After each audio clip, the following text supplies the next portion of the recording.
Então vamos começar oficialmente. Ana Paula, primeiramente a gente quer agradecer a sua presença, a sua disponibilidade de vir aqui poder conversar com a gente sobre a sua experiência, sobre a sua formação e poder compartilhar isso com os alunos, né, que gostam de astronomia, que alguns talvez estejam decidindo o que fazer da vida profissionalmente, que carreira seguir. Então eu tenho certeza que vai ser de grande valia o que você vai contribuir aqui com a gente hoje. Tudo bem? Tudo bem. Eu que agradeço o convite. Espero que minha história possa inspirar mais estudantes a seguir essa área. O Brasil tem grande potencial. Precisamos de mais gente. Que bom.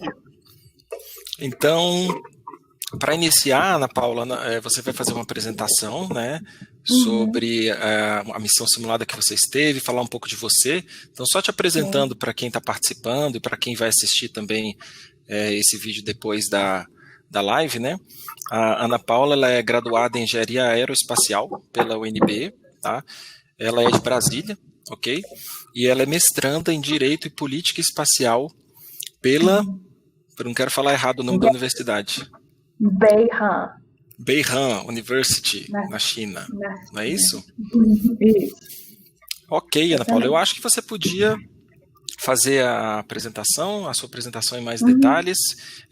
Aos alunos que têm interesse em realizar alguma pergunta para ela, vocês podem escrever no chat, a gente vai fazer a seleção aqui, se for a respeito do tema, a gente pergunta na hora, senão a gente separa para depois perguntar, tá bom? Deixa eu mudar o modo aqui, Ana Paula, para você poder compartilhar a sua tela com a gente. Vamos lá. Webinar, vamos ver se aparece. Pronto. Isso.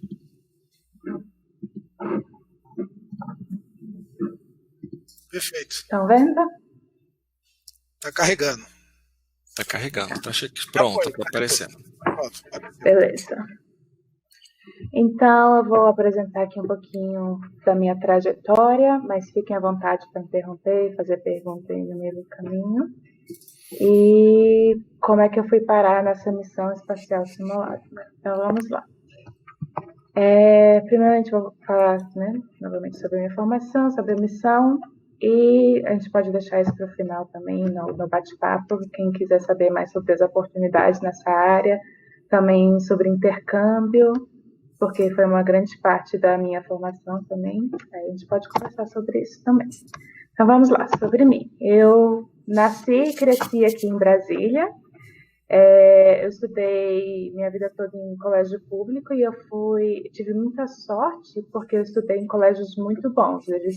Na época, né, que eu era aluna do ensino fundamental, ensino médio, eles eram colégios muito bons e eu aprendi bastante, mas ainda assim, comparado ao ensino particular, né, na época ainda tinha uma defasagem muito alta, mas isso não me impediu de querer seguir qualquer carreira que eu quisesse. E não sei se vocês já viram essa imagem aqui na direita, essa aqui é a nossa cidade, né, Brasília, visto do satélite brasileiro, Cybers 4, que é brasileiro, mas é mais chinês, né, essa parceria que o Brasil tem com a China há mais de 30 anos. Todo mundo da área espacial comemora muito essa participação aqui do Brasil e a China, que é uma participação internacional muito positiva na área espacial. E todo mundo sabe, né, que o Brasil tem o formato ali de uma aeronave, mais ou menos, e aqui do satélite dá para ver certinho. E a minha formação, como eu falei, né, estudei em colégio público minha vida toda, e eu fiz o PAS, mas o PAS eu não tinha ideia do que eu queria, então eu apliquei para várias coisas, eu queria desenho industrial, eu queria engenharia mecatrônica, eu estava meio perdida, assim. E não passei na UNB de primeira, eu demorei aí uns 1 ano e meio. Foram muitos vestibulares, mas quando eu soube que ia abrir engenharia aeroespacial no campus lá do Gama, eu fiquei muito animada porque eu gostava do design, gostava da parte de engenharia e juntou todos os meus interesses no só, e eu falei, vou aceitar esse desafio. E foram 6 anos da minha vida lá na UNB, porque no meio eu fiz um intercâmbio, já eu falo. E no final, a minha especialização, né, que a gente tem que fazer um projeto de conclusão de curso, eu fiz um estudo térmico, um estudo da distribuição térmica em motores de foguete híbrido. Isso quer dizer que eu fiz um estudo térmico para dentro de uma câmara de combustão de um foguete lançador que iria trazer uma carga útil ao espaço. E foi um desafio grande, acho que aí começou a minha caminhada profissional, mas foi uma experiência muito boa também. E aí, no meio do caminho, vocês já devem ter ouvido falar desse programa, né? Eu participei do Ciências Sem Fronteiras, que foi um marco na minha vida acadêmica, profissional, pessoal. Eu estudei, na época, numa das melhores universidades do mundo, né? Uma das 50, para na época, que era a Universidade de Glasgow, lá na Escócia. E isso, com certeza, possibilitou todas as outras oportunidades que vieram à frente. E eu sou muito grata a esse programa, porque sem isso eu não teria condições de fazer um intercâmbio, né? Minha família não tinha as condições financeiras, e isso me possibilitou. E realmente transformou a minha vida. E depois que eu formei na UNB, eu fui selecionada para fazer o mestrado em Direito e Política Espacial, lá na China, na Beihang University. Ela é a melhor universidade da China na questão espacial. E esse mestrado, na verdade, é uma cooperação também do governo chinês com o Brasil. Então, o governo chinês que paga as bolsas e o direito espacial, apesar de não ser engenharia, é muito importante também na área de exploração espacial, porque ele que regulamenta as atividades. Né? A gente não pode só construir as coisas, mandar para cima e não se preocupar mais. A gente tem que se preocupar com o ambiente terrestre, com o ambiente espacial, o que acontece se o veículo que você lança, né, o foguete, o satélite, colide com o outro, quem vai ser responsável por isso? Então, tem várias questões muito importantes e todo país tem que ter direito político espacial e quem é responsável, né, na organização dentro do país, no nosso caso, é a Agência Espacial Brasileira, né, então eles têm essa competência. E eu estou formando agora, mês que vem, vou apresentar minha tese e aí vou conseguir meu diploma. E por causa desse minha meu mestrado em Direito Espacial, eu também fui selecionada para fazer um estágio na ONU. Né? O que a ONU tem a ver com o espaço, com engenharia, mas tem um escritório específico que chama Escritório das Nações Unidas para Assuntos do Espaço Exterior. Então, eles lidam com essa questão também do direito espacial, né? Eles tentam combinar a indústria com universidades para que tenha cooperação internacional, para que todo mundo utilize o espaço para meios pacíficos, né? Para a gente evitar a guerra. E eles tentam também diminuir essa diferença, né? Por exemplo, a gente vê os Estados Unidos, tem a NASA, tem a SpaceX, tem projetos muito desenvolvidos, e em outros países tem muito pouca capacidade, né, que a gente fala espacial. Eles mal têm um programa espacial deles mesmos, eles não têm capacidade de mandar um satélite, muito menos pessoas para o espaço. Então, esse escritório, eles tentam mediar e tentar fazer com que o espaço seja aberto para todos. E por que eu estou falando desse estágio? Né? Porque lá eu conheci muitos atores grandes dentro da exploração espacial. Né? Eu conheci muita gente dentro da Agência Espacial Europeia e também de outros. E foi através desse estágio que eu conheci o projeto da missão espacial simulada, porque antes eu também nunca tinha ouvido falar na vida. Mas foi através desse estágio que eu conheci minha colega Sabrina, ela é arquiteta espacial. Essa aqui é uma das fotos lá do escritório da ONU, foi também uma experiência bem legal. E através da minha amiga Sabrina, como eu falei, eu conheci esse projeto e eu fui convidada a participar como engenheira nessa missão espacial de simulação. Então vamos lá, né? O que é uma missão espacial simulada? O que é isso? Bom, uma missão espacial simulada ou também a pessoa chama de simulação, analógica, análoga, com vários nomes, é uma recriação das condições do espaço lá fora, aqui na Terra. Então, você vê um local que tem semelhanças físicas no corpo celeste que você quer estudar, né? No meu caso foi a Lua, mas muita gente faz para Marte, e você tenta recriar as condições lá fora nesse ambiente.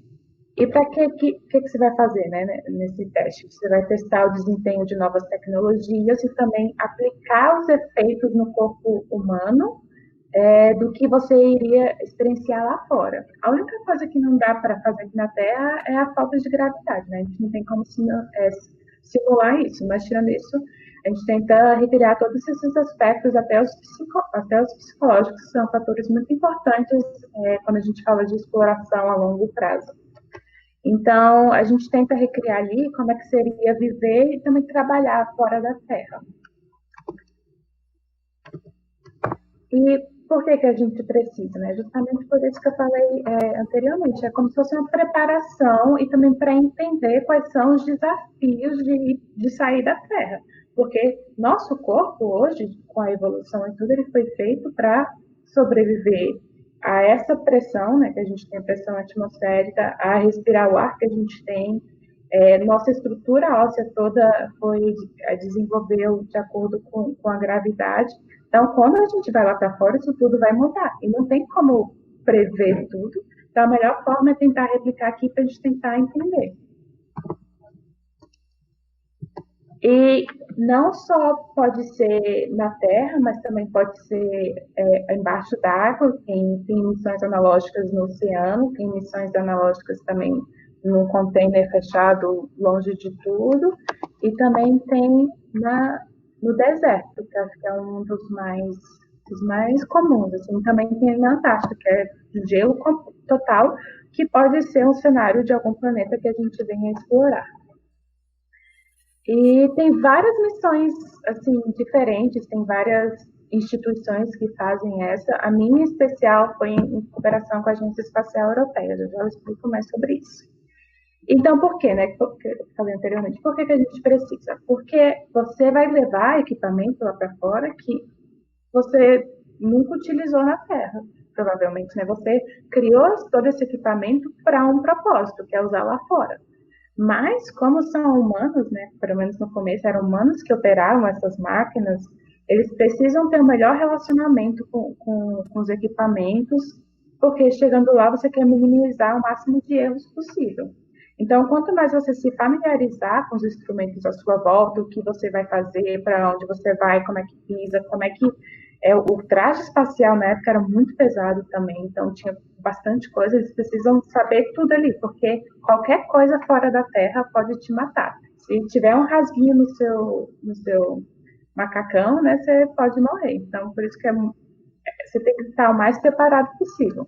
Mas ainda assim, né, o videozinho, mesmo se preparando aqui na Terra, quando chega lá na Lua, olha o que pode acontecer. Essas são imagens reais, não é de simulação, não.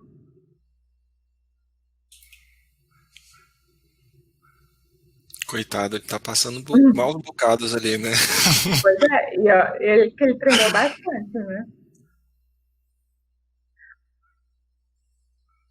Porque, como eu falei, na Terra a gente não tem como simular a falta de gravidade. Então, mesmo que você saiba o que você tem que fazer, todo mundo fala que é uma sensação muito estranha, né? Que você está no espaço. Então, vai ser uma interação nova.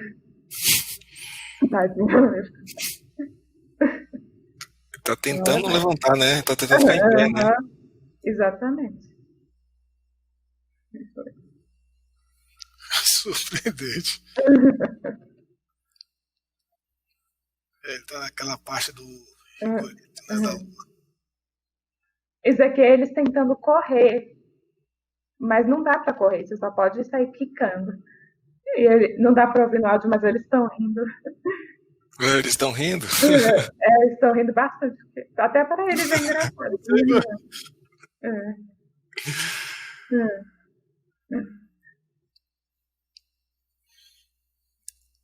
Agora imagina, você está lá na Lua, né, ou em Marte, e acontece alguma coisa que você precisa se locomover rapidamente. Na Terra a gente corre, e lá tem que ser assim, quicando. É até bom treinar isso por causa disso, né? Ele tentando lançar o negócio. Quase cai também.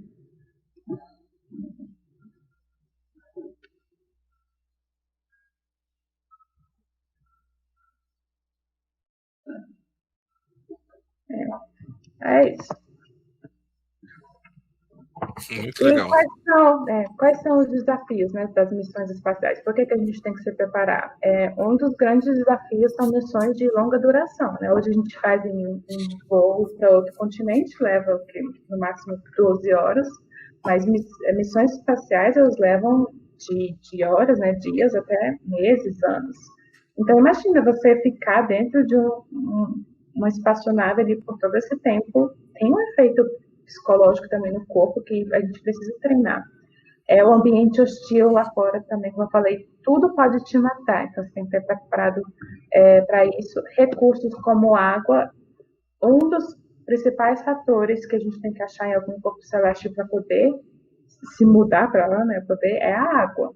Não só para o nosso consumo, mas também porque a água, quando você quebra ela, né, quem já viu aquele filme, acho que é o Marciano, né, que ele tem que ser resgatado lá de Marte, que ele faz água de combustível. Nesse caso seria ao contrário, você pegaria a água, você transformaria em hidrogênio e oxigênio, que são os combustíveis utilizados em foguetes hoje.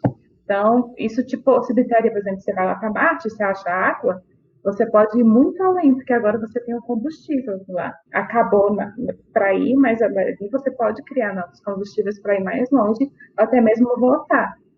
E também a questão de comida, oxigênio, né? O quanto que você pode armazenar disso dentro de uma espaçonave? Então, isso é um dos grandes desafios também. Além do isolamento, você está ali com uma equipe pequena, não necessariamente de gente que você gosta, mas são seus colegas de trabalho, então você tem que aturar. O atraso nas comunicações, né? Se a gente for ali à Lua, a comunicação daqui da Terra, o sinal demora apenas alguns segundos. Em Marte demora uns 20 minutos, mais ou menos. E Europa, que é uma lua de Júpiter, né, demora já 50 minutos. Então, se acontecer algo importante, né, algum acidente, se é algo que exija comunicação imediata, vai demorar 20 minutos para você mandar o sinal e mais 20 minutos para você receber uma resposta. Então, isso realmente é também um desafio. Além da radiação, né, lá fora você tem radiação cósmica, solar também, que pode ser muito nociva para o corpo humano. Então, a gente precisa ver meios de bloquear isso aqui na Terra antes de ir. Então, o que foi a missão EMES, né? A missão EMES, como eu falei antes, é uma iniciativa da Agência Espacial Europeia, junto com grupos de trabalho internacional de exploração lunar e da Aliança Internacional Lua Base. Qual é o objetivo deles? Eles querem juntar o mundo todo, né, as agências espaciais, para possibilitar que um dia a gente possa morar na Lua ou em Marte. Então, eles se juntam e eles incentivam estudos e experimentos e testar instrumento para ver quais são os requisitos para a gente poder viver fora da Terra um dia. E no nossa missão a gente faz uma parceria com o Habitat Simulação HiSeas, que é o habitat lá em Marte, e esse habitat foi escolhido para ser lá porque eu falei Marte? Eu falei no Havaí, porque é nas encostas de um vulcão. Ok, essas são cenas, são fotos já do local reais, né, Ana Paula? Isso daqui já são as fotos da nossa missão. Uhum. E por que no vulcão? Porque tanto na Lua e em Marte, alguns milhares de anos atrás, ainda existe lá, a geologia de lá é formada por regiões vulcânicas. Então, o solo vai conter certos minerais, a formação geológica, o jeito que você vai construir é muito parecido. Então, é um dos habitats de simulação mais realistas que se tem no mundo para essa questão de estar num local muito parecido, de estar isolado do resto do mundo. Ali a gente não conseguia ver civilização nenhuma. A ajuda, se acontecesse alguma coisa, estava a 1 hora de distância, então a gente ia ter que se virar. E esse habitat ele foi utilizado primeiro pelos cientistas e astronautas da NASA para eles estudarem fatiga alimentar, né? O que é isso? É você botar os astronautas ali fingindo que já estão morando lá na Lua e Marte, mas eles só têm um pouco de comida, né? Só tem, por exemplo, 3 tipos de comida diferentes, eles têm que variar isso. E apesar de parecer uma coisa superficial, isso traz um desgaste psicológico muito grande em qualquer um. Então, eles queriam estudar esses efeitos e aí eles gostaram tanto desse habitat que deixaram lá e utilizaram ele para outros experimentos também.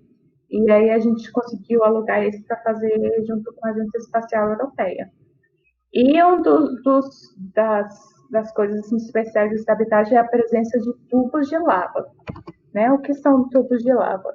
Eles são formações que acontecem quando a lava sai lá do solo, né? Vai passando pela terra e depois de alguns anos ele esfria. E não sei se vocês conseguem ver meu cursor aqui, mas ele cria como se fosse uma caverna. Então, a lava ela vai esfriando, vai solidificando e cria uma estrutura muito resistente, que é ótima para proteger de radiação, de meteorito, de chuva, de qualquer coisa ali do ambiente externo.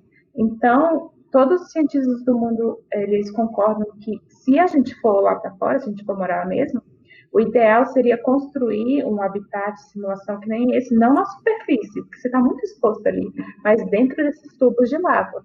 Então, nessa missão de simulação, o que a gente pode fazer? A gente pode fazer um reconhecimento de terreno, como se a gente fosse lá, né? Ver o que tem à sua volta, ver se tem reconhecimento também de satélite, tentar encontrar, que são as imagens de satélite de Marte, né? Que eles viram a presença de tubos de lava lá, que podem ser um local que a gente pode ir para se abrigar e então construir habitats. E lá no Havaí tem mais de milhares de tubos de lava, e isso é um objeto também muito importante de estudo.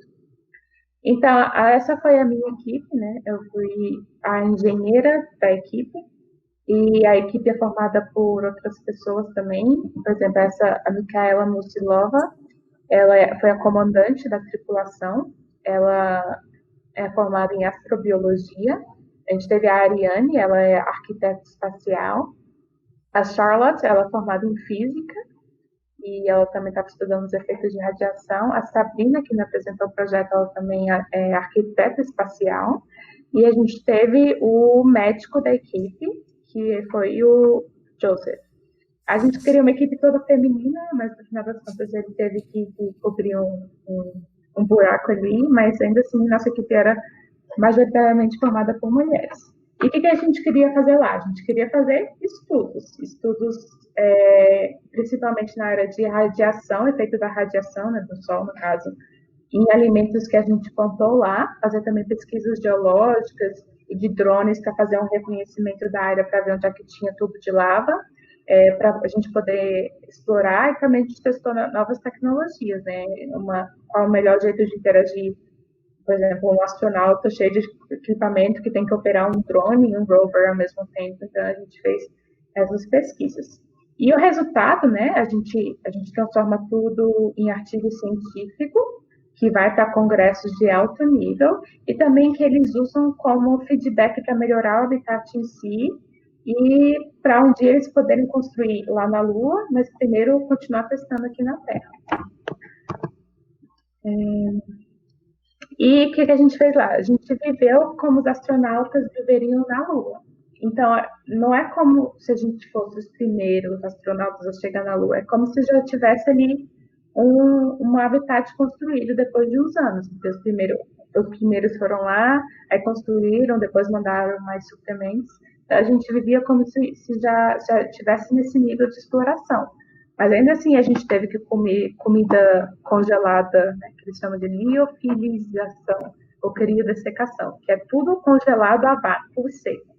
Então, você pega isso, comida de astronauta mesmo. Você tem que colocar água quente e dar um jeito de fazer isso virar um alimento gostoso. E a gente até deu um jeito ali. Eu, como engenheira da equipe, eu tive que construir um rover lá, que foi muito difícil, porque os equipamentos estavam errados, as instruções estavam erradas, e não tem como acessar o Google, né, porque lá na Lua vai demorar o tempo para chegar à internet. Então, eu tive que me virar ali, foi um desafio. Esse plant rave aqui são as plantinhas que a gente pegou o solo de lá, levou semente, né, claro, e plantou, e elas cresceram e a gente comeu elas em 2 semanas, foi bem legal. E aqui na direita é um estudo de privacidade que as arquitetas fizeram, porque se você está morando num ambiente muito pequeno, né, agora a gente está sentindo esses efeitos na quarentena, e tem muitas pessoas ali, é muito importante cada um ter seu espaço, ter um momento só para você, e isso elas usaram para validar, para melhorar também nosso humor.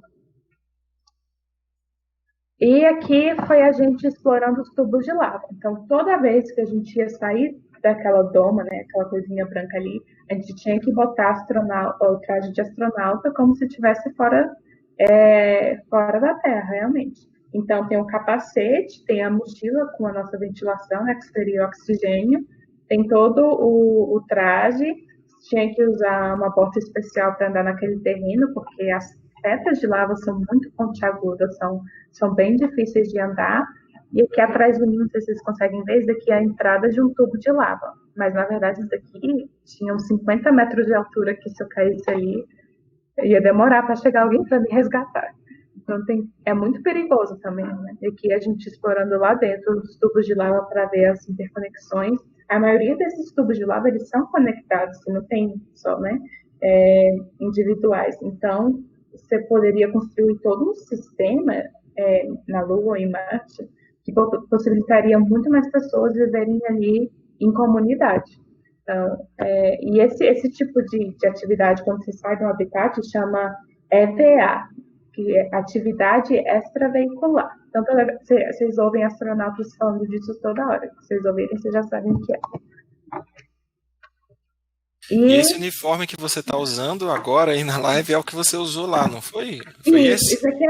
Esse aqui é só uma jaqueta, na verdade. Ah, é jaqueta, não é um traje de astronauta. Lá o que a gente usa, que é um pouquinho mais real, né, como o que seria o que se um astronauta fosse usar, é quase igual um traje de piloto de helicóptero, não sei se vocês já viram. É um macacãozão que é todo fechado e a gente fecha ele junto com um capacete aqui. Não entra nada, não entra água, não entra ar, porque não pode entrar. Imagina, você vai para Marte, mas lá tem uma partícula, não sei, estranha, que se tocar na pele humana pode causar irritação.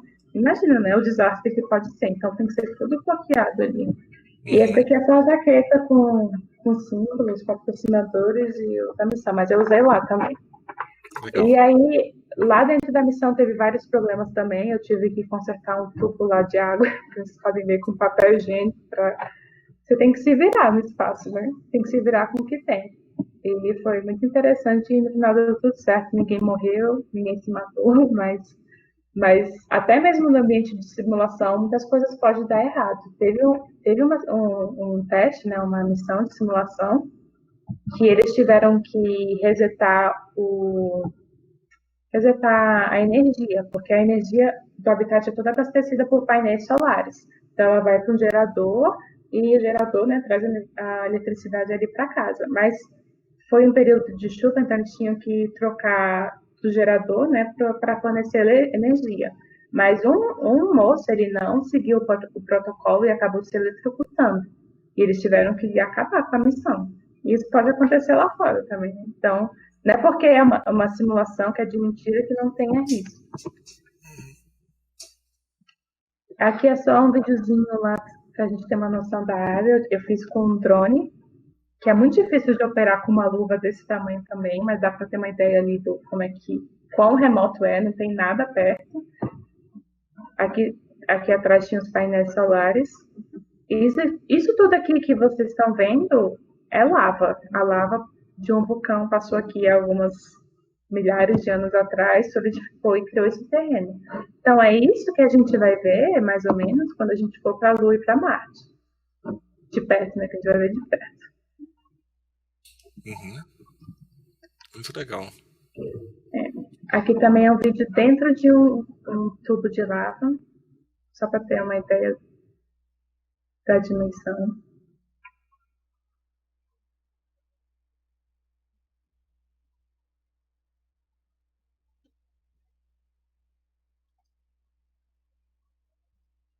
E para chegar nesses tubos, tem que andar de 2 a 3 horas carregando equipamento pesado, um calor.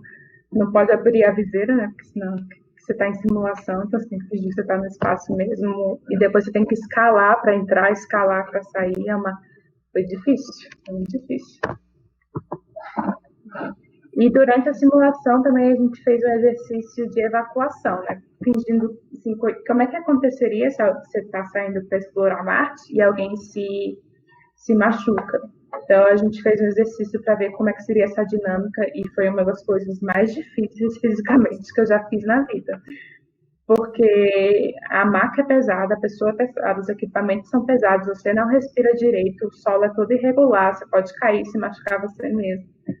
E, então, isso te ajuda a pensar. Então, o que seria o ideal nesse caso? Seria ideal, por exemplo, você ter um rover, né, grande o suficiente que pudesse carregar uma pessoa no caso de uma emergência. Porque se você for botar 4 astronautas aí para carregar um, pode acabar que todo mundo se machuca e acaba a missão para sempre. Então, por isso que é legal testar aqui na Terra também. Uhum. Esse aqui é um pouco lá do dia a dia, né? A gente tinha a estação de trabalho, embaixo, lá em cima, era o nosso dormitório. E a gente, era uma rotina muito intensiva. A gente acordava às 7, aí come, trabalha. E se a gente não for fazer uma atividade extraveicular, todo mundo tem que se exercitar pelo menos 1 hora por dia. Então, para quem quer ser astronauta, começa a treinar hoje, porque é difícil. Entra no CrossFit, o CrossFit é um bom treinamento. Porque mesmo que você já tenha um hábito saudável, nada te prepara para uma atividade tão intensiva, sabe, como essa. Então, quem não gosta de exercício, mas quer ser astronauta, repense. E depois, se a gente tiver tempo, tem um tour que eu fiz pelo Habitat, eu mostro, mas são uns 10 minutos. Mas acho melhor deixar para o final, a gente pode fazer um bate-papo agora, ou se vocês preferirem, porque tá sem áudio, né? Eu precisava do áudio. A gente não consegue ouvir o áudio aqui. Mas, eu acho que tem gente... A sua apresentação acabou, Ana Paula? Sim. Fora esse vídeo final, sim, né? Eu posso falar sobre as oportunidades, a gente pode deixar para o final também, fica a critério. O que será que o pessoal prefere, hein? Vamos ver aqui. Vamos ver se o pessoal já perguntou alguma coisa. A live... o pessoal tem gente perguntando se a live vai ficar gravada. Vai, gente. Tem gente que perdeu o início e já tá achando bicho aqui por ter perdido o começo. A gente tá gravando, pessoal. Gente, se vocês quiserem fazer alguma pergunta, Almir, se você quiser... Eu acho que seria legal já falar um pouquinho das oportunidades também. Então. Beleza. Depois a gente vai esquentando aqui. Ótimo. Ixi, voltou lá pro começo. Peraí, deixa eu ver.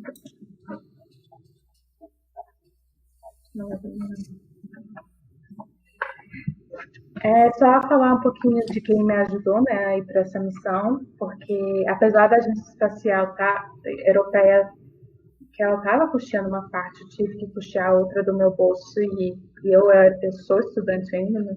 Então era muito, muito, muito caro, porque era em euros, e a gente sabe que agora as taxas estão doidas, né? E aí eu tive a sorte, né, de ser patrocinada por algumas empresas europeias e também pela Agência Espacial Brasileira. Eles me apoiaram nessa missão. Vamos lá, oportunidade para quem quer fazer intercâmbio, para quem quer estudar engenharia aeroespacial, ou os dois fora, né? Tem possibilidade sim, tem bastante, tá? Infelizmente não tem mais aquele programa de intercâmbio, né, o Ciência Sem Fronteira, mas tem outros que eu vou falar já. Primeiro sobre a formação em engenharia aeroespacial, né? A gente não faz engenharia aeroespacial para virar astronauta. O engenheiro aeroespacial ele vai projetar e construir sistemas aeroespaciais, que são foguetes, veículos lançadores, satélite, espaçonave, e vai ter sim muita química, física, matemática e computação. Mas uma coisa interessante é que se você não é bom na escola, nessas matérias, não se desespere. Porque na engenharia, na universidade, é um modo diferente de aprender. Vocês vão ver isso. Então, na UNB, eu via muita gente que falava, eu vou tirar de letra, porque eu era aluno exemplar na escola. Mas chega lá na faculdade, eles, não sei o que acontece, eles não têm o mesmo desempenho, ao contrário também, né? Quem não era bom lá na escola, virou muito bom na universidade, que acho que foi meu caso, porque eu tirava muitas notas básicas em física no colégio, mas lá na faculdade eu aprendi a estudar, então, e eu fiz as fases também com as matérias que eu odiava, mas foi algo que eu gostava. Então, não se desespere se você não é bom. O que a gente vai estudar no modo mais avançado também, na engenharia aeroespacial em si? Você vai estudar mecânica do voo, sistemas de propulsão, estruturas aeroespaciais e muitos outros temas. É uma formação muito ampla, então se você gosta mais de eletrônica, você também pode ir para esse lado.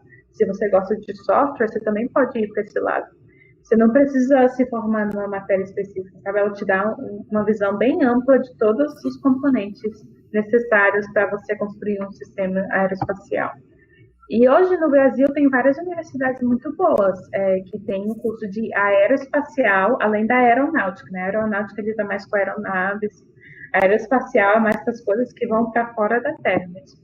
E aí, que eu saiba, né, até hoje tem a UNB, tem a de Santa Catarina, tem a Federal do ABC, tem Santa Maria lá no Sul, tem o ITA, né, claro, que é uma referência, e também lá em Minas Gerais.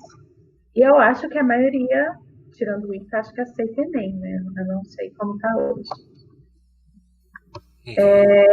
Para quem está ainda no colégio, tem o Centro Vocacional Tecnológico Espacial do Brasil, que fica lá no Rio Grande do Norte, em Parnamirim.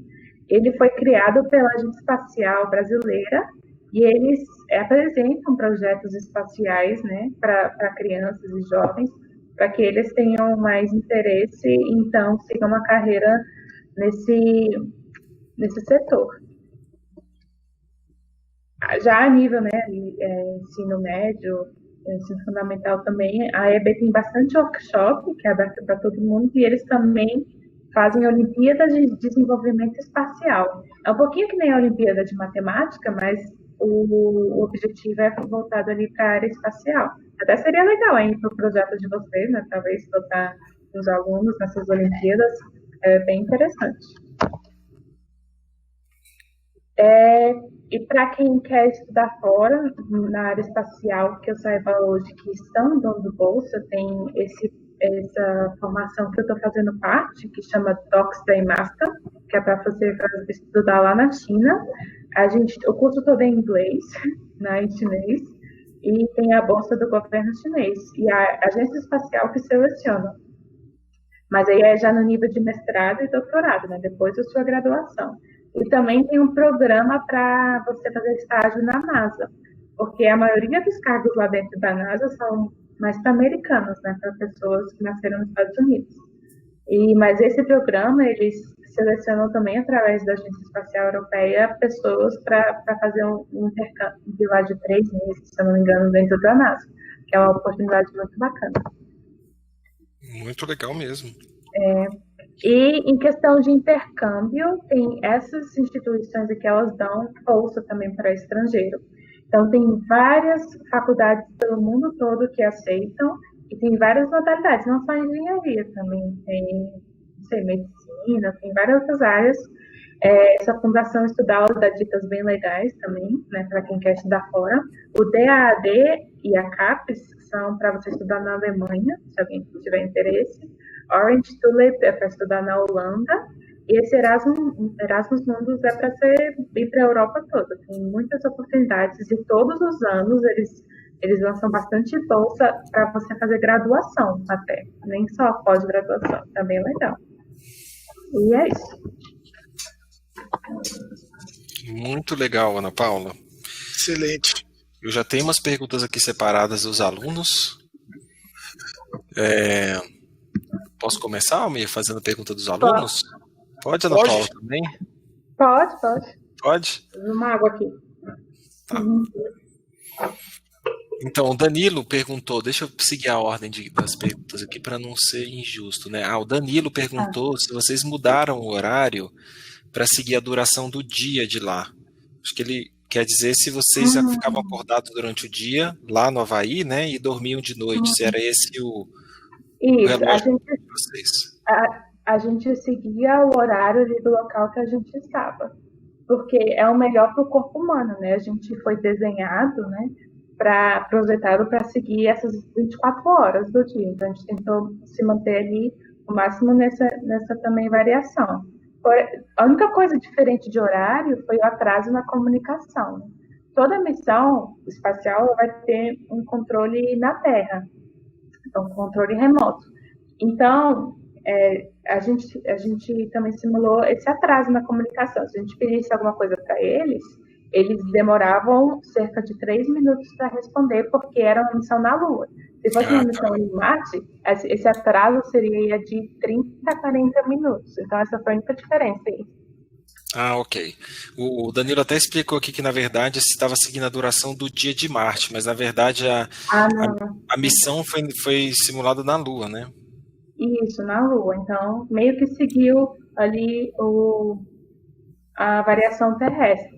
Mas se fosse, por exemplo, quem está na Estação Espacial Internacional, que está em órbita ao redor da Terra, eles veem o Sol nascer e o Sol se pôr, acho que 18 vezes por dia. Imagina o efeito, né? Que você quer dormir, tirar a soneca, mas já está no dia seguinte. Então, eu acho que eles seguem o horário de algum país específico, não me lembro qual. Mas nesse caso eles seguem. Como é na Lua e é muito próximo da Terra, a gente não precisou. Perfeito. Está claríssimo. Eu tenho uma pergunta do Pedro também sobre a graduação. O que você esperava quando entrou no curso? O que eu esperava? Isso foi há muito tempo. Eu queria sair e poder já trabalhar dentro do Brasil, ajudando a desenvolver o potencial, sabe? Eu queria projetar foguete, ou então fazer uma missão espacial nível NASA, isso que eu estava esperando, assim. Mas de lá para cá muita coisa aconteceu, né? E investimento em ciência caiu, então eu tive que nivelar minhas expectativas. Mas eu entrei querendo saber tudo, e eu aprendi que a universidade não é para te ensinar, mas é para te aprender, te ensinar a estudar, na verdade. E eu saí muito feliz assim, com o conteúdo que eu aprendi na universidade, na UNP. Claro que eu não sei tudo, eu sei de tudo um pouco, né? mas foi um curso muito legal. Maravilha. E o João Vitor também pergunta que como está esse mercado no Brasil? Vale a pena seguir na área? Sou muito interessado em segui-la. Sim, o Brasil ele tem uma vantagem que é a nossa posição geográfica, né? A gente está muito próximo do Equador. Isso quer dizer que para você lançar qualquer coisa para o espaço é muito mais fácil, né? Gasta menos combustível, muito mais barato você lançar aqui do Brasil.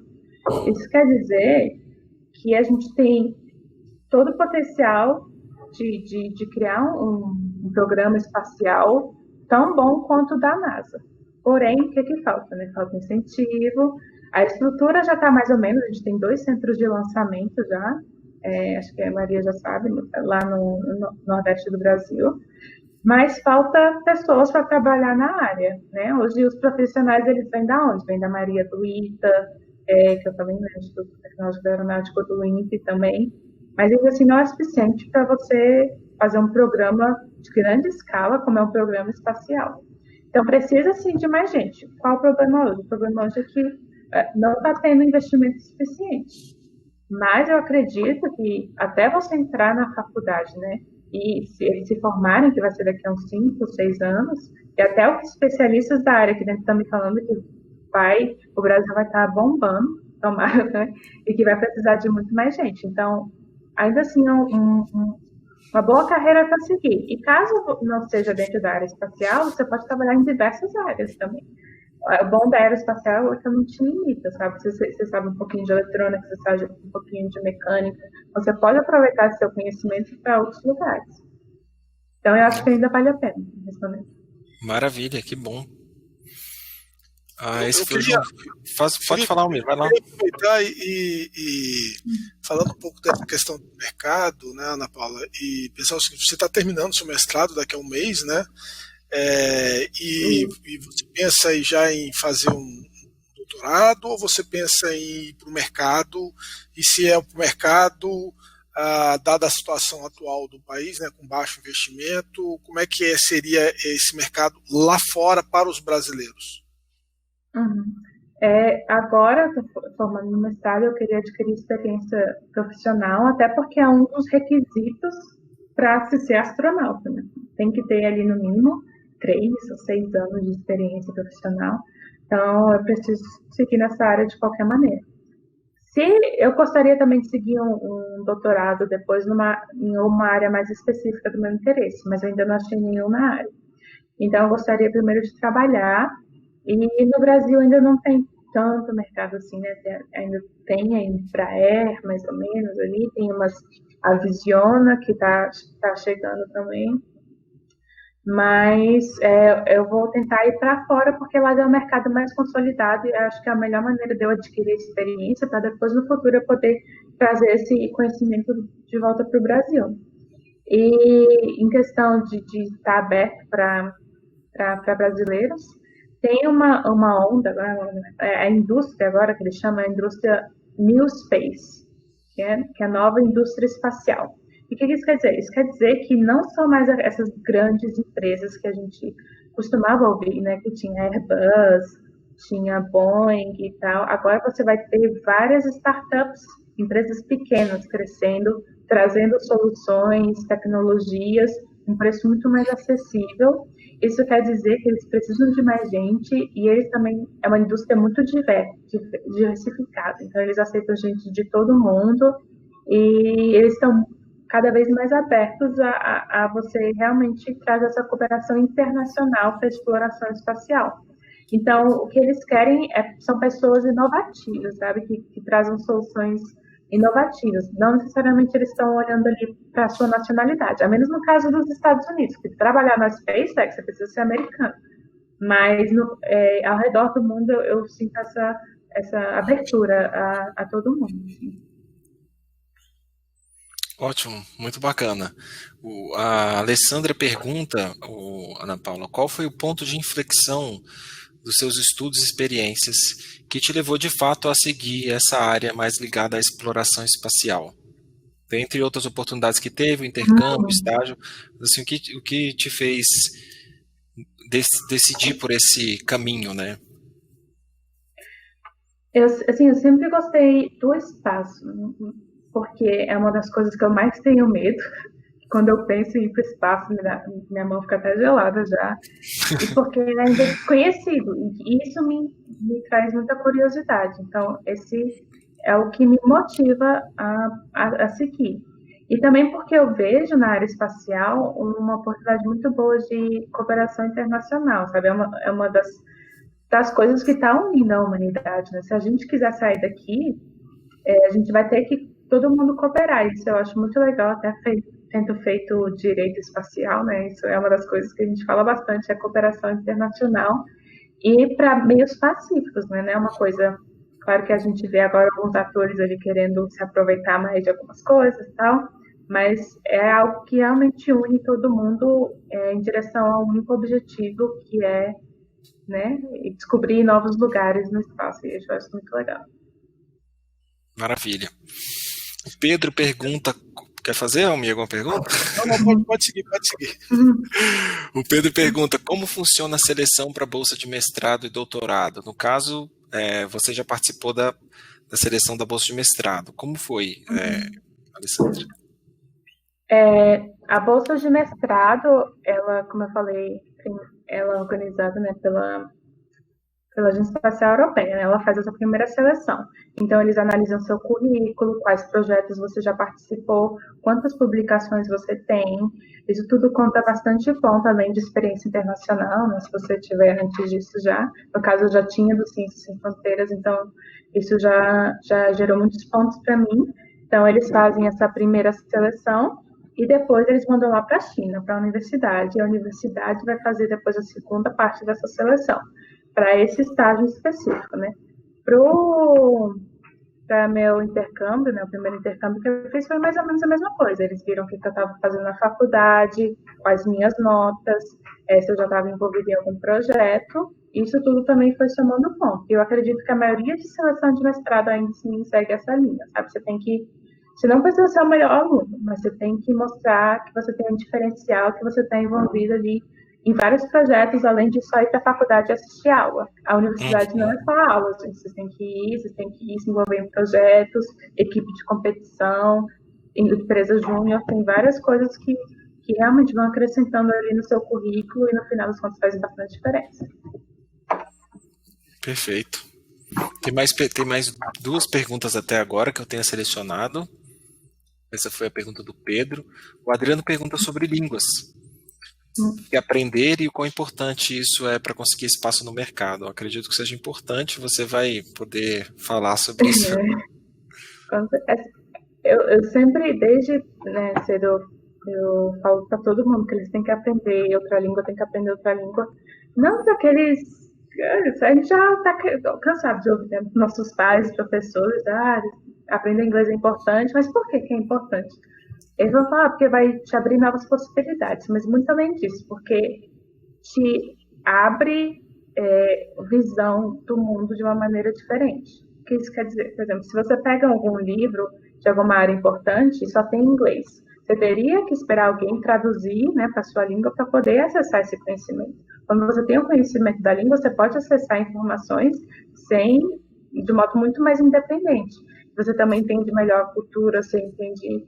Assim, sua mente realmente muda a sua visão de mundo. Então, não só por questões profissionais, porque é bonito no currículo, mas também por te possibilitar ver o mundo de uma maneira diferente. Tanto na questão de adquirir conhecimento, quanto entender novas culturas, que é muito importante no mundo hoje, que é cada vez mais globalizado. Então, se quem quiser, acho que o mais importante hoje é o inglês ainda, né? O inglês, dependendo da área que você quiser, onde você quiser trabalhar com o francês, o espanhol. Se você quiser fazer engenharia, é bom aprender alemão também, ou russo. E é isso. Quanto mais, melhor. Ok. O João Vitor também pergunta se caso a pessoa tenha flexibilidade, se você recomendaria que ela iniciasse uma graduação fora do Brasil, ou se isso não é tão importante ou tão determinante. Uma graduação fora é muito bom, mas acho que é nível pessoal, porque você vai ter uma noção do que é uma faculdade, uma universidade, né, assim, um pouco melhor do que as que a gente tem no Brasil, né?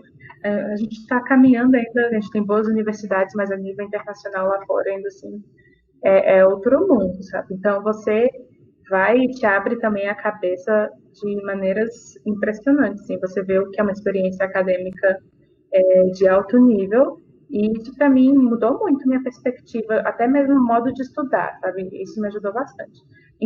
E também é legal no currículo, você já tem uma experiência internacional. Mas a nível, por exemplo, se você quiser produzir alguma coisa, produzir um projeto legal, eu pessoalmente já diria para ir ou no fim da graduação, ou fazer uma pós-graduação. Porque você já tem uma base e lá você chega, você não precisa, sabe, tapar os buracos que você não aprendeu no Brasil lá, que foi o que eu tive que fazer no meu intercâmbio.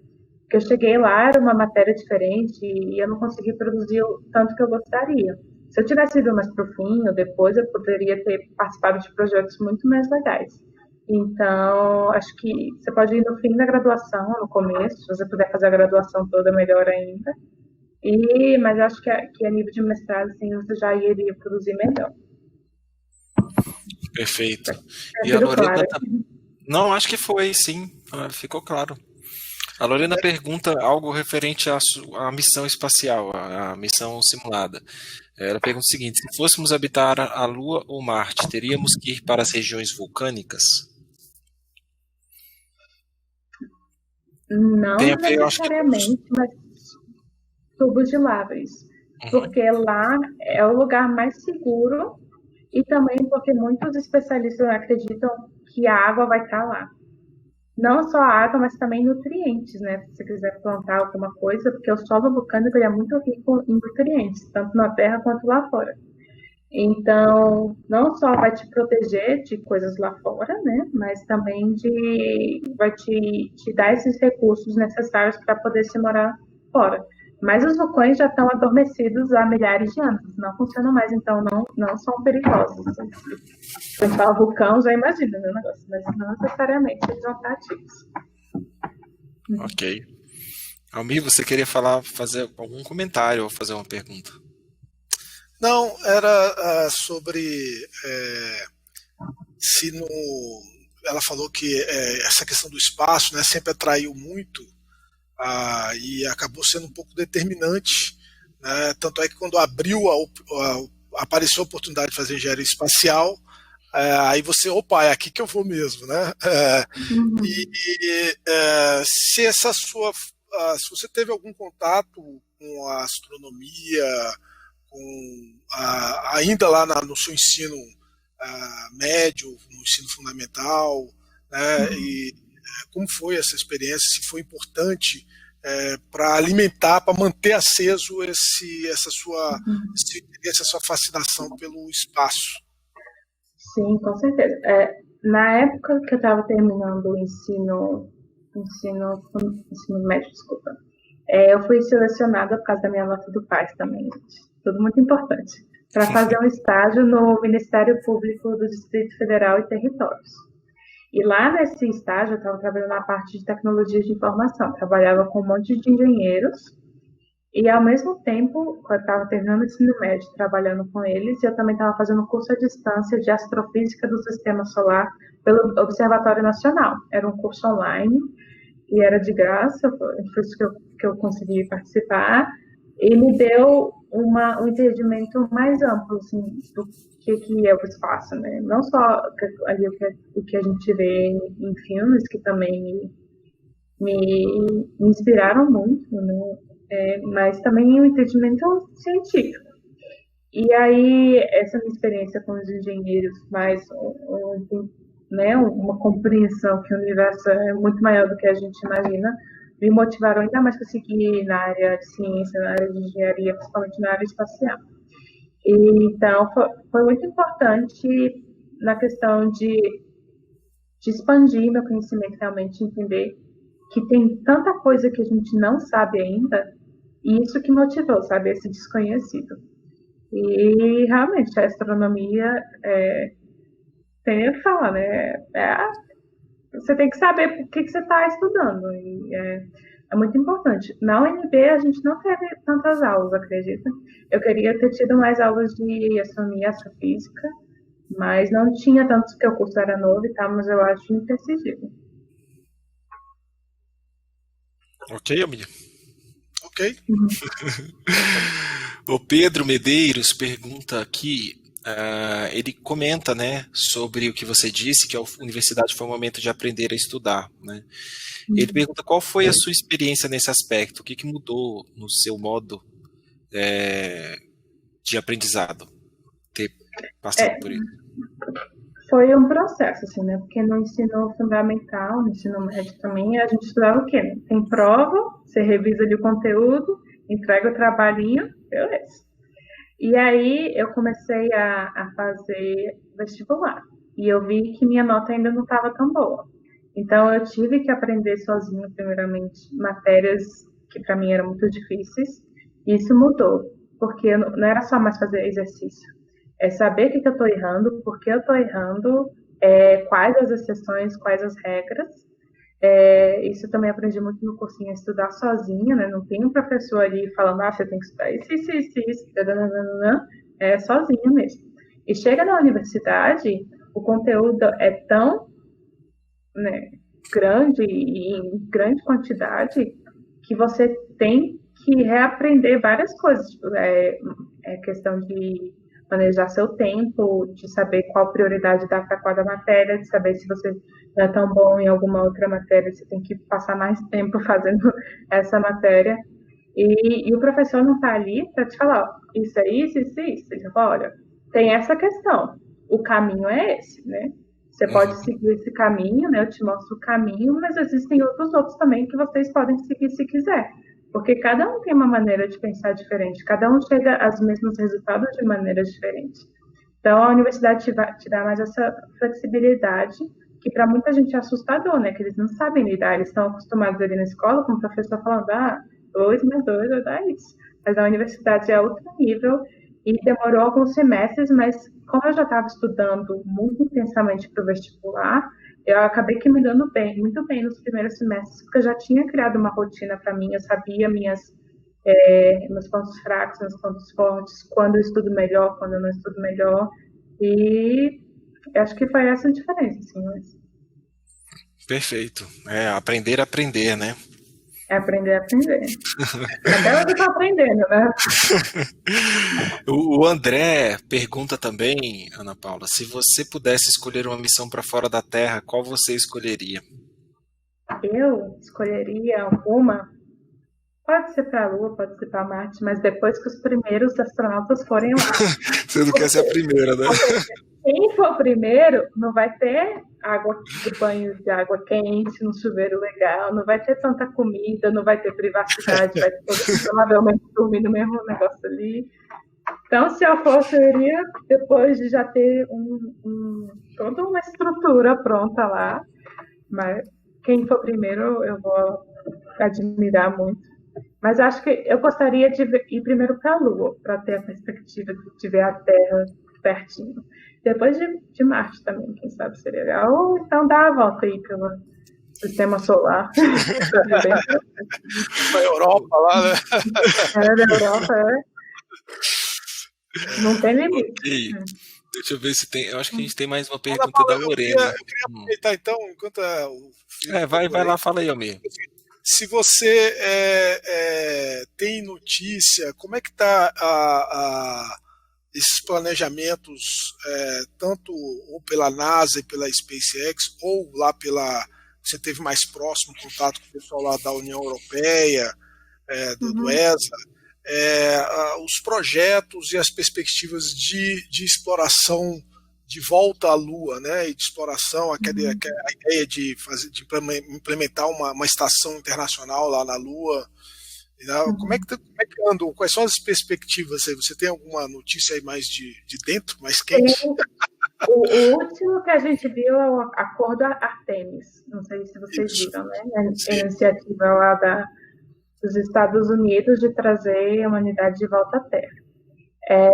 Desculpa, de volta à Lua. Né? Mas a Agência Espacial Europeia está mais com projetos de habitação permanente.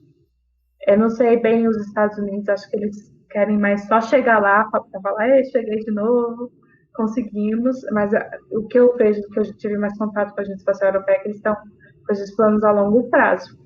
E a SpaceX, né, o Elon Musk, junto com a NASA, eles estão com plano de colonizar Marte até 2030, né? 10 anos. Que loucura, né? Vamos ver se vai dar certo. Por enquanto é certo. Então, está começando esses planos a longo prazo, assim. Não só, sei lá, pegar uma coisinha e voltar, né? Mas de levar humanos para lá. E isso tem bastante implicação e tem que ter muito treinamento. Direito espacial também é imprescindível, né? O que a gente vai chamar, por exemplo? Vai que todo mundo vai para Marte, começa a colônia lá, aí começa, né, sair bebês. O que a gente vai chamar eles? Vão ser marcianos? Eles vão ser humanos, terrestres, né? Que a gente vai... Tem tantas umas questões ainda que está todo mundo tentando pensar. E essas missões espaciais simuladas, né, essas coisas de treinamento são muito importantes para a gente tentar imaginar como é que vai ser esse futuro lá e tentar se preparar para ele da melhor maneira possível. E uma das questões também, assuntos quentes aí, né, da exploração espacial é a questão de recursos espaciais, porque os minerais que contêm, por exemplo, num asteroide, podem valer bilhões de dólares. É uma coisa assim imensurável. E tanto que a gente pode achar na Lua, em outros lugares também, coisas que a gente não acha em tanta abundância na Terra, pode ser achado em recursos, né, de maneiras infinitamente grandes lá fora. E isso é muito preocupante também, porque pode gerar uma corrida espacial, né, assim, pessoas com mais ganância, querendo fazer disso um comércio e deixando os outros para trás. Porque no direito espacial, que a gente tenta pregar que o espaço é para todo mundo, e é para meios pacíficos. Claro que você pode ali pegar um negócio, né, fazer um investimento disso, mas você não pode fechar o espaço para o resto do mundo, porque pertence a todo mundo, né? Ninguém é dono de nada. Então, acho que esse é um dos assuntos assim, mais quentes do momento, por enquanto. E a China? A China está correndo por fora aí, né, nos projetos, né? A China é muito impressionante, porque há 30 anos atrás, né, quando a gente olhava para a China, eles não tinham a estrutura que tem hoje.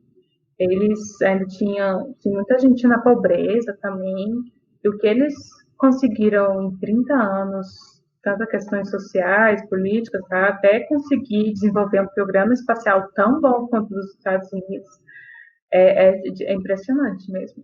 E eles estão na corrida aí também, né, tentando se estabelecer como uma potência espacial, que já são. Mas eles têm. O plano é mais ou menos igual dos Estados Unidos, mas eles não podem admitir isso, né? Então, tentam ali pular outras maneiras. Por exemplo, a volta à Lua, eles foram para o lado escuro da Lua. Eles têm muitos foguetes bons para lançamento de satélites, eles têm muito satélite hoje em órbita. Então, tá ali pau a pau, né? Como eles dizem. E daqui a uns anos pode esperar bastante coisas da China também. Da Índia, a Índia tem um programa espacial muito bom também. A gente não dá muito valor, né? Porque a gente acha que não é tão alto nível, mas a Índia também tá subindo. E cadê o Brasil, né, gente? Vamos estudar, vamos botar o Brasil aí no ranking também. Muito bom. Tem uma pergunta aqui também da Alessandra, a Ana Paula. Para quem está no ensino médio e quer iniciar, quer conhecer mais, aprender sobre a engenharia aeroespacial, por onde começar? Eu entendi dessa pergunta, Alessandra, que você está querendo ter um pouco mais de acesso a esse conhecimento antes de entrar numa graduação. Seria mais ou menos isso? Eu acho que é isso que eu entendi da pergunta. Existe algum jeito? Hoje em dia a internet está aí para salvar a gente, né? E é muito importante, diante de você escolher um curso, você saber tudo sobre ele. Porque você vai gastar 5 anos ou mais da sua vida ali. Então, você tem certeza que é o que você quer, que é o que você gosta. E para acessar o que você vai aprender na universidade, se essa for uma parte da pergunta, uma coisa que você pode fazer é ir no site da universidade e no curso em específico, e lá eles têm todas as matérias que você vai aprender nesse curso. Em questão de se preparar, né, antes, né, já ir se preparando, eu acho que é interessante você, como eu falei anteriormente, fazer as pazes com a matemática e a física. Ou aprender a tolerar essas matérias, porque elas vão te acompanhar também durante 5 a 6 anos. E acho que é isso. Assim, se você puder, tem muita gente já no ensino médio que já começa a programar, né, que é bem legal. Se você tiver interesse e quiser também, tem vários cursos online que já te dão um nível básico de programação. Eu sofri muito com programação na universidade, que eu nunca tinha ouvido falar na vida. Então, quanto mais você se expor a esse conteúdo antes de começar a estudá-lo de fato, mais fácil fica para você, porque não vai te assustar tanto, né? Então, talvez buscar um pouco de cálculo, um pouco de programação, um pouquinho mais os conceitos da física, com certeza vão te ajudar bastante antes de entrar. Perfeito, foi ótima a resposta. O Renato deve estar gostando disso aí, hein, Renato? A gente tem um programa, ele é um coordenador que está participando de física. Ele é nossa fonte lá no Leonardo. Que legal. Bom, acho que a gente podia caminhar para finalizar, né? A gente até passou um pouquinho aqui, porque o pessoal está fazendo muitas perguntas, mas tem uma pergunta aqui do João Vitor. É viável seguir a área acadêmica de engenharia aeroespacial, ir para a área de pesquisa, ou então lecionar em universidades, etc? Com certeza, é um caminho muito válido também que muitos colegas estão seguindo, né? Você faz a graduação, depois você faz um mestrado, isso já vai te possibilitar, né, a lecionar, mas o melhor ainda seria fazer um doutorado. Para isso, eu indicaria tanto o ITA quanto o INPE, eles têm formado profissionais excelentes, até porque eles têm projetos, né, que você pode participar realmente a nível de pesquisador, e são as duas instituições de excelência hoje no Brasil em relação a essas questões espaciais, né? Então, muita gente ainda está seguindo esse caminho de carreira acadêmica e tem bastante curso aí crescendo, né, da parte espacial, para engenharia no Brasil, e com certeza vai precisar de mais professores qualificados. Então, é uma boa área também. Você também pode fazer um doutorado sanduíche, um mestrado, né? Que você faz um pouquinho no Brasil, um pouquinho lá fora. Você combina misturas, pesquisas daqui, tanto lá de fora. Tem muita oportunidade, pô. É só pesquisar um pouquinho que você vai achar várias. Muito legal. O pessoal aqui está comentando que física é top mesmo, o professor Renato que puxou aí o couro, aí depois o pessoal veio atrás, a decisão da física é linda, matemática também. Um professor bom faz toda a diferença. Não necessariamente bom, mas um professor que gosta do que faz, e faz com gosto, realmente faz toda a diferença. Uhum. E um detalhe interessante, até que tem nos comentários aqui a gente vê isso, né? Quando você mostrou a sua equipe, que era formada, vocês queriam que fossem só mulheres, né, na equipe. A gente ficou surpreso quando a gente abriu o projeto e os alunos se inscreveram, que a maioria das pessoas que se interessaram, que se inscreveram e estão participando são também mulheres. E é algo interessante porque o Almir é do mundo da astrofotografia e 99% das pessoas que ele costuma conviver, conversar sobre esse assunto são do sexo masculino, e acho que isso está quase todo mundo, né, Almir? Eu entrei na redes nacionais e internacionais, grupos muito amplos, assim, e realmente o predomínio é masculino, e aí eu fiquei muito surpreso e muito feliz com o interesse das meninas aí no nosso projeto. Quando eu soube da Ana Paula, isso aí, a gente tem uma outra parceira nossa, que é a Vanessa, que é astrofísica também.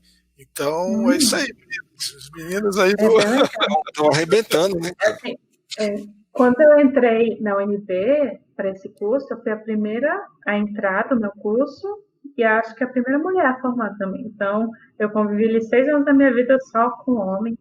E apesar de eu não me importar tanto com isso, assim, eu gostaria de ter mais, né, colegas mulheres, claro, eu não me importava tanto, mas eu sempre me perguntava, né, o porquê será? E é porque hoje, né, não sei, é toda uma construção, né, na sociedade, que quando você fala em engenharia, já vem uma coisa meio masculina na cabeça, mas não é para ser assim, né?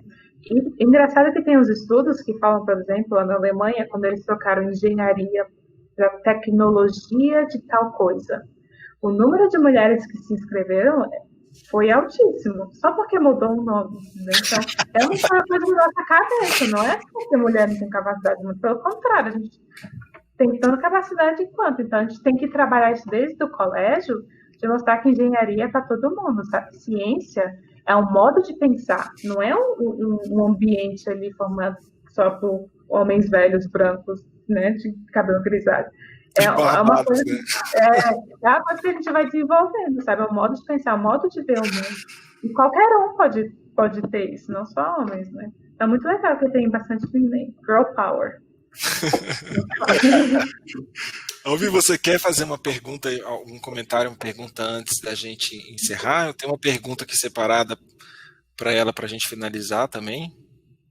Não, eu queria só aproveitar então a oportunidade de agradecer, Ana Paula, foi excelente.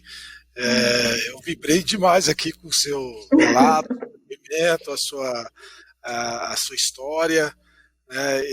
Eu acompanho muito como astrônomo amador e professor de História da Ciência há muitos anos e estou sempre acompanhando as novidades. Eu sempre fico muito triste porque eu já vi mais incentivo às atividades aeroespaciais no Brasil e de um tempo para cá, depois daquele acidente lá em Alcântara, as coisas saíram um pouquinho do prumo. A gente espera que isso volte em breve, tem muita gente competente trabalhando nisso, e aí quando eu vejo pessoas assim, ano retrasado, tinha uma turminha lá da engenharia aeroespacial, eletrônica e mecatrônica da UNB, não sei se você soube, num projeto de um balão, eles estavam desenvolvendo um balão em parceria com o Clube de Astronomia, a gente ajudou a soltar alguns desses balões aqui numa fazenda aqui perto de Brasília, levamos esse balão e um aluno lá da engenharia aeroespacial lá para os Estados Unidos, para fazer um filme, Sim. um filme lá do Eclipse, né? Foi muito legal, fizemos o filme, a viagem do aluno foi custeada pelo Clube de Astronomia, foi bem bacana, muito legal. Muito interessante a parceria, né? Então, assim, quando eu vejo isso, eu fico muito feliz. E um dos objetivos, né, até do convite que a gente fez para você aqui e até da nossa própria existência como startup, como os nossos projetos, é esse. Oportunizar esse contato com a ciência, introduzir lá o germezinho, né, dessa paixão pela ciência, para que mais jovens descubram, né, esse universo maravilhoso que tem aí para ser descoberto. Com certeza, é muito importante o que vocês estão fazendo, e também é muito importante divulgar todos os projetos. Porque às vezes a gente acha que não está acontecendo nada, mas está acontecendo, mas ninguém está divulgando, né? Não tem como chegar em quem tá interessado, né, sem comunicação. Então, acho que esse é um dos grandes problemas hoje dentro do Brasil, que as instituições não estão se conversando, né? Tanto em nível ali do ensino médio, também projeto legal, tanto a nível universitário, sim, pesquisa de alto nível. A gente tem, como eu falo, o que eu gosto no espaço é a cooperação, e não tem como você atingir um programa de alto nível sem essa comunicação de todas as partes, sabe? E é muito legal o projeto de vocês. Eu também agradeço o convite, fico muito feliz de ter falado um pouquinho da minha história. E eu espero que incentive, né? A gente luta aí quando a gente é o primeiro para realmente facilitar o caminho dos que vêm depois. Então, não desistam, não é fácil, mas não desistam. Se envolvam aí nesses projetos, porque te dá um conhecimento também que a escola não vai te dar, a universidade não vai te dar, só a mão na massa mesmo. Então, parabéns aí pelo projeto. Muito legal. Inclusive, a pergunta que eu ia fazer para você, você já até respondeu, então não vou precisar fazer. Que era o recado que você queria deixar. Não, perfeito, foi ótimo. A gente está em sintonia. Inclusive, a gente, nos projetos, a gente costuma falar exatamente o que você acabou de falar aí no fim, que é colocar a mão na massa, né? Eles mesmos aprendem a tirar as fotos, eles aprendem a fazer os cálculos, a gente é óbvio que dá o conhecimento para que eles façam isso, mas é aprender fazendo ciência de verdade, não só lendo ou vendo o que foi feito, mas eles fazerem por conta própria, né? Então essa é uma das nossas linhas de trabalho. Só para finalizar, assim, que uma das perguntas foi a expectativa, né, do que você vai aprender na faculdade. E agora que eu formei e já estou indo para o mercado de trabalho, os empregadores, eles não querem saber o currículo, né? Eles não querem ver ali o que você estudou, eles querem saber o que você sabe fazer. E se você for para a universidade só para ouvir e você não botar a mão na massa, você nunca vai aprender nada. Então, depende muito de você. Você pode começar agora a construir a carreira que você quer. E justamente com projetos assim muito legais, né? Se você quiser a área de astronomia, isso faz toda a diferença. Maravilha. O pessoal adorou, viu, Ana Paula? Já excelente apresentação. A live de hoje foi sensacional. Obrigado, valeu demais. Muito boa, inspiradora. Parabéns, Ana, pelo belo exemplo. Parabéns, Ana, muito sucesso para você. Obrigada. Todo mundo feliz. A gente também, né? A gente também estava, né, Almir? Com expectativa de poder conversar com você. Ana Paula, então, só... Sim, só para finalizar também, o Almir já agradeceu, eu também agradeço imensamente a sua participação aqui com a gente, superou as expectativas do meu ponto de vista, eu já sabia que você ia trazer coisas interessantes, mas aqui durante a conversa foram mais ainda do que eu imaginei, e desejo também a você e a gente aqui em nome da Astrolab, desejo muito sucesso na sua carreira, que eu sei que você vai conseguir o que você quer, na verdade você já conseguiu várias coisas e você está num caminho aí maravilhoso, né, tendo experiências fora, participando de projetos interessantes, com cooperação internacional, tenho certeza que você vai longe e um dia você ainda vai voltar aí para contar como é que foi a sua viagem para um dos lugares que você foi decidido aí, Marte, Lua, não sei exatamente para onde você vai.